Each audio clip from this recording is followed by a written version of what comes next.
সমস্ত বন্ধুদের good morning জানিয়ে নতুন আরেকটি ব্লগে সকলকে স্বাগত জানাই আমার পরিবারে।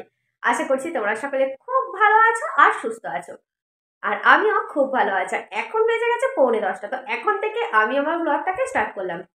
আর আজকে হচ্ছে বৃহস্পতিবার, তো পুজো টুজো হয়ে গেছে। আর অন্য দিনের তুলনায় বৃহস্পতিবারে পুজোটা একটু দেরি হয়, কারণ অন্যদিন মায়ের ঘট পাল্টানো বা আলপনা টালপনা দেওয়ার এসব কোনো ব্যাপার থাকে না, কিন্তু বৃহস্পতিবারে একটু অন্যরকম থাকে, মায়ের পুজোটা করতে একটু হলেও দেরি হয়।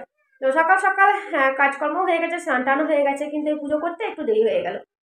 তো চলো, সকাল থেকে সেই চা বিস্কুট খেয়েছি, এখনো কিছু খাওয়া হয়নি, এমনকি মামামের চিড়ে সিদ্ধটাও পর্যন্ত করা হয়নি। আর এখন ঠান্ডার সময় স্নান করতে এত মানে যেতেই একবার এক মগ জল ঢেলে নিলে আর কোনো ভয় লাগে না, কিন্তু প্রথমে মনে হয় কি করে স্নানটা করবো, অভ্যাস হয়ে গেছে। কিন্তু আমার না সকালে স্নান করতে যত না কষ্ট হয়, বেলা হয়ে গেলে আরো বেশি কষ্ট হয় স্নান করতে, তখন মনে হয় যেন বেশি ঠান্ডা লাগছে। তো বাকি পড়াতে গেছিল, ও এই সব মাত্র ফিরলো। আর চলো এখন মামামের চিড়ে সিদ্ধটা করে নিই, 9:45 বেজে গেছে, মামামের চিড়ে সিদ্ধটা করতে হবে, ওকে খাওয়াতে হবে, অনেকটা বেলা হয়ে গেছে। চলো ওকে চিড়ে সিদ্ধটা করে দিই, খাওয়া দাওয়া করে আবার পরে আসছি।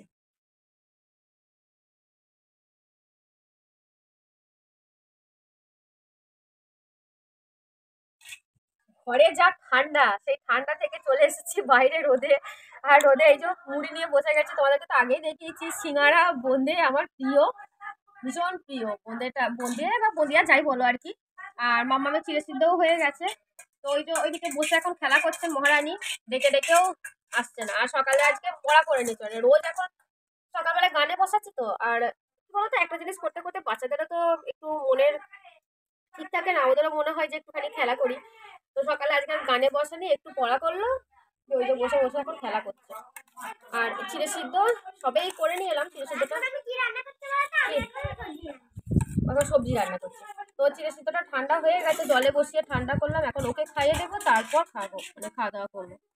আর এই যে ওর বাপিরও এখানে রেডি, চলো খাইয়ে দিই ওকে আগে। এ আয়, তুই আগে খেয়ে নিসে, পুড়ে যাবে না, তুই আয় আগে, আয় রে।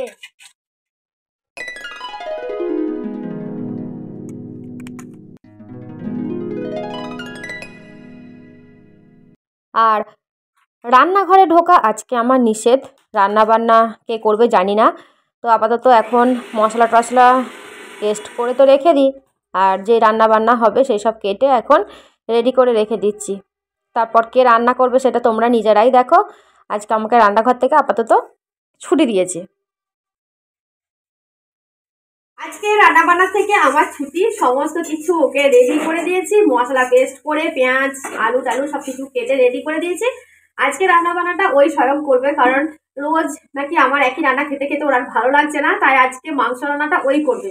আর আজকে বৃহস্পতিবার বলে আমার বাড়িতে মাংস রান্না হয় না, এমন কোনো ব্যাপার নেই, হয় মাঝে সাঝে। তো যাই হোক, আজকে আর সেভাবে অন্য কিছু রান্না হবে না, শুধুমাত্র মাংস আর হবে ভাত। তো এখনো পর্যন্ত ভাত বসানো হয়নি। ওইদিকে ও যাবে একটু বাজারে, কিছু সংসারে টুকিটাকি জিনিস ফুরিয়ে গেছে, তো সেগুলোই আনতে যাবে। আর বাজার গেলে একটু আসতে দেরি হবে, তাই বললো আমি মাংসটা বসিয়ে দিয়ে তারপর যাব, না হলে এসে এসে দেখবো হয়তো তুমি মাংসটা রান্না করে ফেলেছো, তাই মাংসটা ওই রান্না করে দিয়ে যাচ্ছে। ভাত আমি এরপরে বসাবো, মাংসটা বসিয়ে দিই। আর এখন বেজে গেছে 11টা, তো হয়ে যাবে, কারণ সেই খেতে খেতে 11:30 12:30 1টা বেজে যাবে, হয়ে যাবে। ততক্ষণ মাংসটাও কষতে থাকুক। মাংস এখন পর্যন্ত কষাইনি, শুধুমাত্র এখন মশলা দিচ্ছে, তাই তো। আমি এখন কিছু বলবো না, কালারটা শুধু দেখাবো, আর এটা যেমনই হোক কালারটা দেখাবো। সত্যি বলতে কি, প্রত্যেকদিন রান্না করি তো, আর একই রান্না খেতে খেতে আমারও যেমন বিরক্ত লাগে, ওদেরও মনে হয় যে একটু নিত্য নতুন রান্না খেলে ভালো লাগে। তাই আজকে রান্না থেকে আমার ছুটি, দেখা যাক কেমন রান্নাটা করে। চলো তুমি রান্না করো এখন। কখনো দেখেছো কি রাঁধুনিকে কখনো বাসন ধুতে? হ্যাঁ, আমরাই একমাত্র করি, রান্নাও করি আবার বাসনও ধুই। কিন্তু এই যে আমার পতিদেব আজকে রান্নাটা করে দিয়ে ব্যাস হয়ে গেল, বাসনপত্র এখন আমাকে ধুতে হচ্ছে। আর যেহেতু বাড়িতে আজ ছাড়িনি ওকে, বললাম একটুখানি ক্যামেরাটা ধরে দিয়ে যাও, তারপর তুমি বাজারে যাবে। মাংস কষানো চলছে, তো ওই মোটামুটি করে দিয়েছে। আমি বললাম আমি একটুখানি খুন্তিটা হাত দিয়ে দিই, তুমি আমাকে একটুখানি ক্যামেরাটা ধরে দাও। আর নুন দেওয়া হয়নি, নুনটাও দিতে হবে। তো আজ যেহেতু পরে আমি ভয়েসটা অ্যাড করছি তাই বলতে পারছি, মাংসটা না দারুণ টেস্ট হয়েছিল। কালার আমি বেশি দিইনি, খুব হালকা একটা কালার দিয়েছি। তো এদিকে রান্নাবান্না কমপ্লিট হয়ে গেছে, এইদিকে গ্যাস ট্যাস মোছা ধোয়া, একদম রান্নাঘর পুরো পরিষ্কার। আর এবার চলো কি কি রান্নাবান্না হয়েছে দেখিয়ে দিই। বলেইছি তোমাদেরকে, তাও একটু দেখিয়ে দিই। এই যে হাঁড়িতে আছে ভাত, আর ডাল করতাম না, মামা মাংস কষা খেলো, তো মাংস কষা খেয়ে বলছে মা ঝাল হয়েছে, আমি ভাত খেতে পারবো না ঝোল দিয়ে, তুমি ডাল করো। তো আবার বাধ্য হয়ে ডাল করতে হলো। এই যে মাংসের কালার, খুব একটা কালার করিনি বললাম না। চলো এবার তো খাওয়া দাওয়া করতে হবে, চলো। আজকে ছাদে একটু খাওয়া দাওয়া করবো, কারণ হয় না এখানে বসে খাওয়া।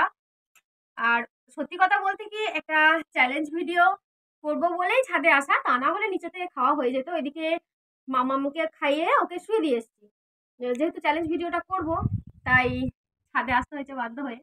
চলো আর বেশি কথা বলবো না, চ্যালেঞ্জ ভিডিওটা অবশ্যই তো পরের ভিডিওতে যাবে, তোমরা দেখতে পাবে কে জিতছে আর কে হারছে আর কে তার জন্য শাস্তি ভোগ করছে। চলো।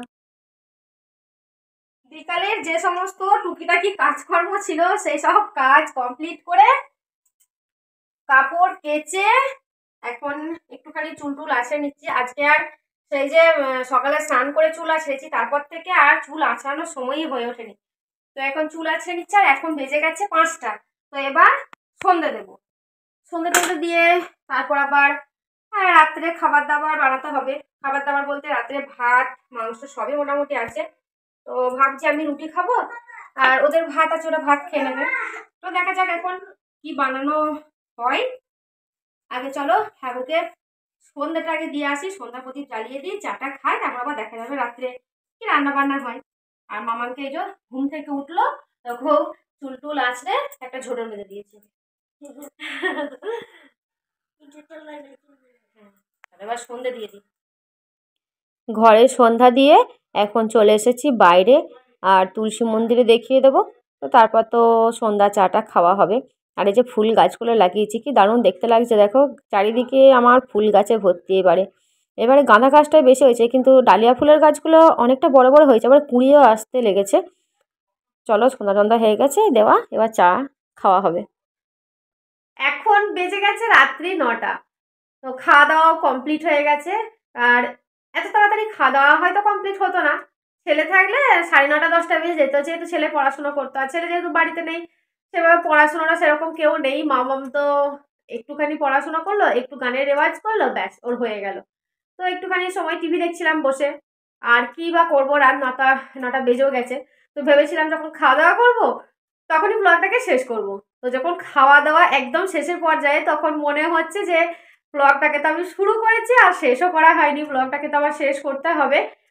তাই খাওয়া দাওয়া কমপ্লিট করে চলে এলাম ব্লগটাকে শেষ করতে। আর আজকে রাত্রের ডিনারে ছিল দিনের চিকেনটা ছিল, ভাতও কিছুটা ছিল, আর আমি রুটি করলাম অল্প। তো অল্প রুটি আর অল্প ভাত এরকম করে দুজনেই খেলাম। মাম্মাম ভাত খেলো, মাম্মাম তো রুটি খায় না। তো সেই সব দিয়েই আজকে রাতে ডিনারটা কমপ্লিট হলো। আর ওই রুমে মাম্মাম এখন বসে কার্টুন দেখছে।